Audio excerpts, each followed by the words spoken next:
మీ favourite serials ఇప్పుడు టీవీకి ముందే సన్ నెక్స్ట్ యాప్ లో మస్తుగా అందరికి ముందే చూడండి. ఇప్పుడు సన్ నెక్స్ట్ యాప్ ని డౌన్లోడ్ చేసి సబ్స్క్రైబ్ అవ్వండి. నా వెనకే తిరగకపోతే ఓ పక్కన కూర్చోవచ్చు కదా. కొంగు ముడి మనిద్దరిని ముడివేసిందండి. నేనెలా వేరుగా కూర్చోగలను?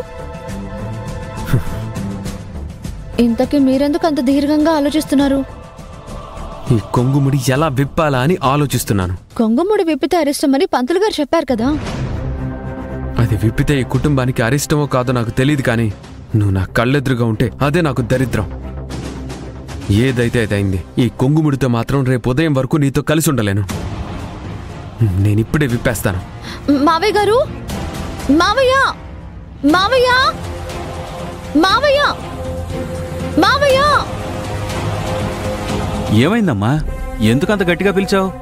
చూడండి మావయ్య గారు, పంతులు గారు మరీ చెప్పారు కదా కొంగుముడి విప్పితే కోటి సమస్యలు వస్తాయని.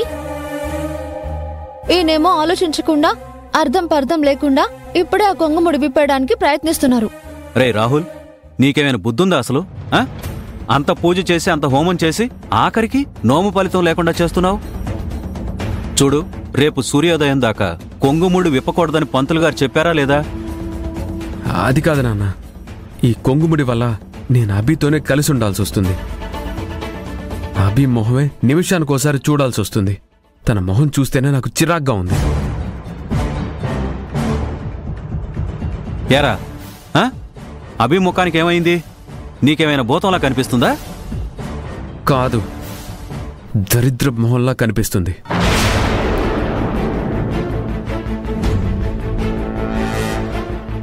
రే రాహుల్, నోరు కాస్త అదుపులో పెట్టుకోరా. అభి నీకు భర్త అనే గౌరవం ఇస్తూ ఉంటే నువ్వు కనీసం భార్య అనే గౌరవం ఇవ్వలేకపోతున్నావు. భార్య అని నా మనసులో ఉండాలి కదా, భార్య అనే గౌరవం ఇవ్వడానికి. సరే, అభికు నువ్వు భార్య అనే స్థానం ఇచ్చినా ఇవ్వకపోయినా రేపు సూర్యోదయం వరకు మాత్రం ఈ కొంగుముడి విప్పడానికి వీల్లేదు.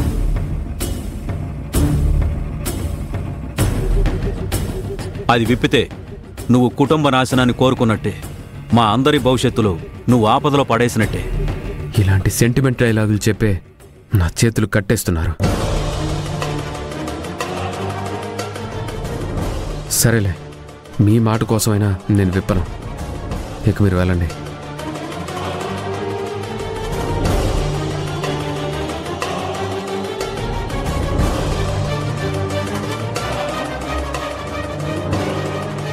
ఇప్పుడు నేను వాష్రూమ్కి వెళ్ళాలి. ఎలా వెళ్ళాలి? దేనికి అంతగా ఆలోచిస్తున్నారెందుకు? పదండి వెళ్దాం. నేను కూడా మీకు తోడుగా వస్తాను. ఏంటి, నువ్వు కూడా వస్తావా? సిగ్గులేదా? ఒక అబ్బాయితో అమ్మాయి అయ్యుండి ఎలా వస్తావు? నేను అమ్మాయిని కరెక్టే, కానీ మీ భార్యని కూడా కదా. భర్తతో పాటు భార్య లోపలికి వచ్చినా ప్రాబ్లం ఏమీ లేదు. ఏంటి భార్య? ఆ పదం వినడానికి చిరాగ్గా ఉంది. నువ్వు నాకు భార్యవి కావు, నేను నీకు భర్తని కాను. సరే అయితే, మీకేదో సాయం చేద్దామనుకున్నాను, మీతో పాటు మీ వెనకే వద్దామనుకున్నాను, కానీ మీరే బెట్ట చేస్తున్నారు. అయితే అన్నీ ఆపుకుని ఇక్కడే కూర్చోండి, నాకేం పోయేది లేదు. ఏంటి, ఇక్కడే కూర్చోవాలా? అన్నీ ఆపుకోవాలా? అది నా వల్ల కాదు. అయితే పదండి లోపలికి వెళ్దాం. అది ఇంకా నా వల్ల కాదు. సరే అయితే ఇక్కడే కూర్చోండి. దేవుడా, ఎందుకయ్యా నాకిలాంటి తిక్క పరీక్షలన్నీ పెడుతున్నావు? నేనేం పాపం చేశాను? నేనెవరికి అన్యాయం చేశాను? దేవుణ్ణి నిందించకుండా కాస్త బుర్ర వాడండి, పరిష్కారం దొరుకుతుంది. పరిష్కారం దొరుకుతుందా? ఏంటి పరిష్కారం? ఆల్రెడీ నేనే పరిష్కారం గురించి చెప్పాను కదా, మీతో పాటు వస్తానని. అమ్మ మహాతల్లి, నీకో దండం. సరే పద. పదండి పదండి.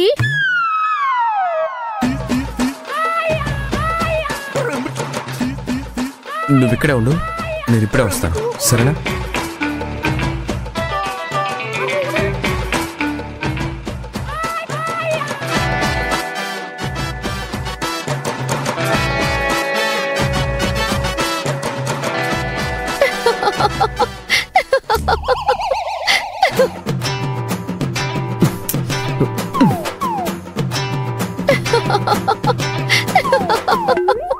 షో కర్మ, ఇలాంటి కష్టం పగోడి కూడా రాకూడదు.